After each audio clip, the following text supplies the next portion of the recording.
It is 6 o'clock. It is 6 o'clock. It is time for some gin. Absolutely. Hence 6 o'clock gin. Now, we've tried the canned cocktail gin and tonic Yes. from this company. Very cool, very different product. But today we're going to actually dive into the other products they make. We've got 3 gins on the table. Yes. We've got a Sloe Gin, a Plum steeped, infused, for better term, gin, and then a regular Classic London Dry. London Dry gin. London Dry. All right, so I'm happy to open up this London Dry. Do you want to start with the London Dry? You want to start We with might something? as well. I do feel like we should get like kind of the base gin Yeah. as a jumping off point for the rest of everything. It's jumping off point. I like it. All right, so we're going to start with the gin, and then we're going to see kind of what the company does with / to the gin. Yeah, and this is great because I feel like there's not enough people who drink gin on their own. It might be It's cool. It's a glass cork. I wasn't you just expecting that. ripped that off. I kind of just popped out. Yeah, You're it's just like, glass. "Rah." That's nice though. It's a nice touch. It's weighty, huh? It's weighty. It's got this metallic sort of finish that these Yeah, ones don't it's have. good looking. Actually, Well, and the blue mirrors the blue from the gin and tonic canned cocktail, which There you we go, did sir. an entire video on that. So definitely give that a look because it's very interesting. We don't do a lot of canned cocktails on this show, but we don't even do a lot of gin on the show, to be honest. We've done a we don't couple do gins. enough gin on the show. I'd love to do more Well gin. said. Well said, I'd sir. love to do more shit on the show. But it's true. It's true. And one of my things with that, when I did the canned cocktail, my personal opinion on it was I really want to try the base spirit because 6 o'clock gin is using their base gin for their canned cocktail. So, Yes. of course, we have to try what they are using to make everything else. And here we go. This is the... I think you're excited for the gin. You're speaking very fast. I am. I think the gin is getting you all excited and revved am up, and I like so it. excited. I like this side of you.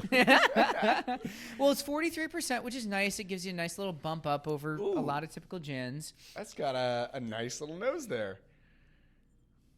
Okay, I'm getting a little alcohol. It's a little hot at first.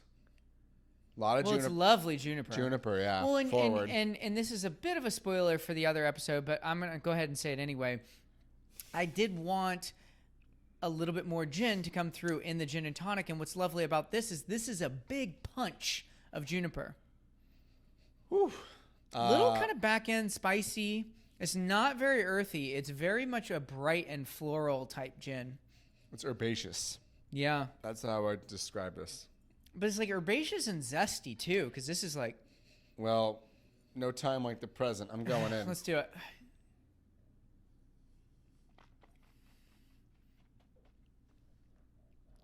Okay, way more balanced than on the nose. I think the nose is a little... It's very juniper forward, right? I like the body of it. It's got a warming. It's not too hot. I mean, the nose scared me for a second. I thought it was going to be real alcohol, ethanol, off balance from the nose. From gins I've smelled that really kind of like I wanted to jump in the glass. I wasn't getting that on the nose, but man, clean gin on the body.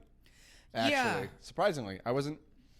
Well, I don't know. it's not dark. It's not earthy. It's got a little bit of coriander, but we're really playing in the bright category here. We're really talking about lemon. We're talking about super piney, a little bit of mossiness. You getting any citrus on there, or not so much? Yeah, a little bit of lemon. I'm almost bordering on like a little bit of lime, a lime-ish thing happening. Lime is maybe the right citrus. Or maybe I just want to drink it with a lime. That may be what I'm sort of actually... It's very, you know don't what know it if I is? taste It's lime. coastal. Coastal. Yeah, I don't know if it's not briny exactly. It has a little touch of that.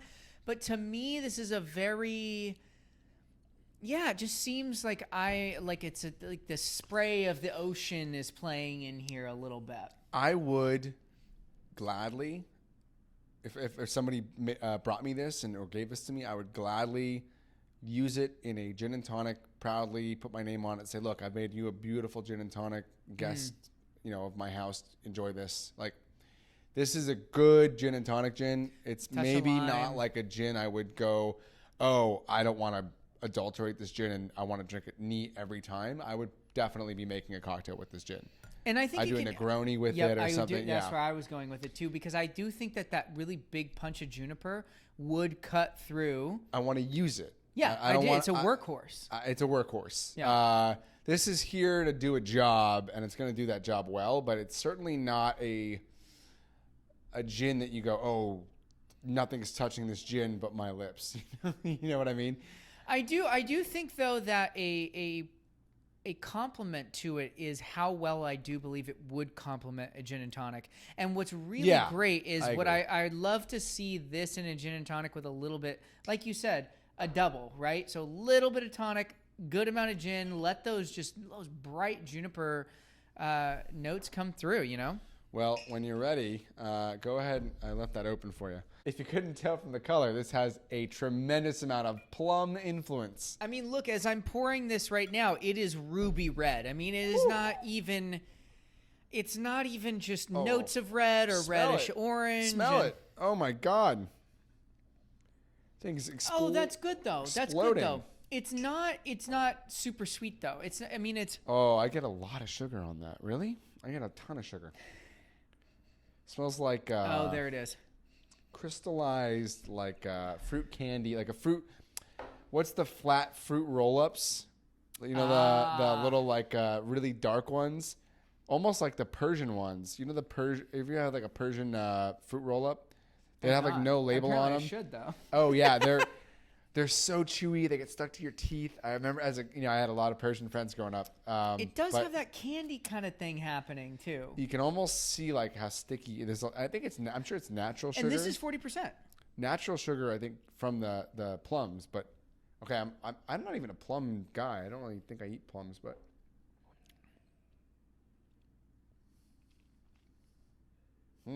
You know what's great is that you're totally right. It's a little bit one note sweet on the nose. Whoa. But it's actually it finishes nice and dry. I haven't tasted anything like that in a while. I know. It's almost a liqueur, but it's at 40%. You know, but so is Grand Marnier, right? I mean, you have these super sweet, super rich liqueurs that do top out. I would say half ounce of this, ounce of that would make a beautiful vibrant gin and tonic. Yeah. I would use 1/3 this, 2/3 this, and make a gin and tonic that way. I wouldn't go all this. This is a mixer. This is to be used sparingly, I would say. My goodness, I'm just gonna add a little water to it just to kind of. I think bartenders are gonna love this. Oh yeah, because it's a very authentic. It's not candied plum. Okay. It's not medicinal plum. It's not, artificial. It actually has that tannic. It has the tannins. Add a little water. Try it that way. It's calmed down a little bit. It's not as strong or as sweet. It's a strong flavor. It's or like big flavor. It could be a great like with ice cream or like after dessert. Or with dessert or after dessert kind of thing. Fresh berries on top? Yeah. What do you think about that? I think in the right circumstance, it could be an excellent pairing. All right, well,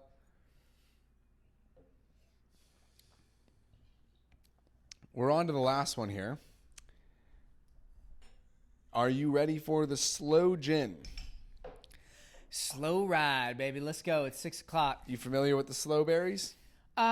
It's been a while since I've had anything quite like this. And what's interesting about this one, actually, since we've kind of gone back in proof. Yes, we have. Because this is now at 26%. The only sloe gin I think I've had was from Spirit Works in Central Coast, California. So this is a London-based sloe gin. Well, and it's just a clean label. When the time is ripe. Ooh, smell that. I mean, that is gorgeous. This may be more my speed than, say, the plums. Really nice. Easy on the nose. I think they brought down the intensity at the 26 proof. Yeah, it's totally a berry mix. It's just like a medley of berries. It's blackberries, it's raspberries, it's strawberries, it's farmers market berries.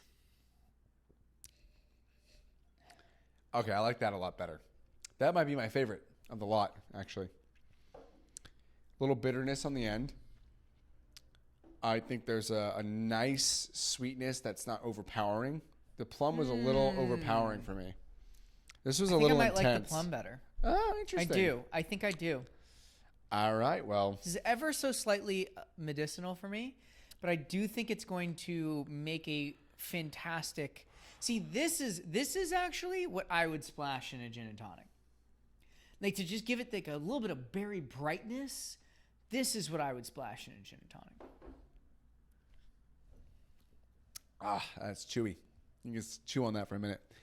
It is. That's a dessert drink right there. Now, too, if you're gonna what a cool lineup overall. It's very diverse. Each one's very different than the next. Both of these being very dark and sweet. This being very bright and very herbaceous. Yeah.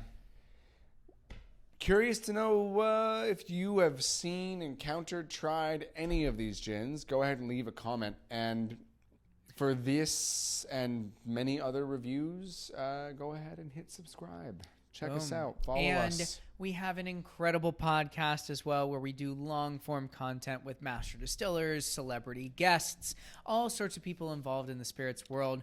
It is the Cartel Hour. So if you just want to find Cartel Hour on YouTube, you can find the reviews like these. You can find our long-form podcast. And if you want the audio-only version, Spotify, iTunes, Google, Stitcher, what have you, wherever you get your podcasts, we're on there.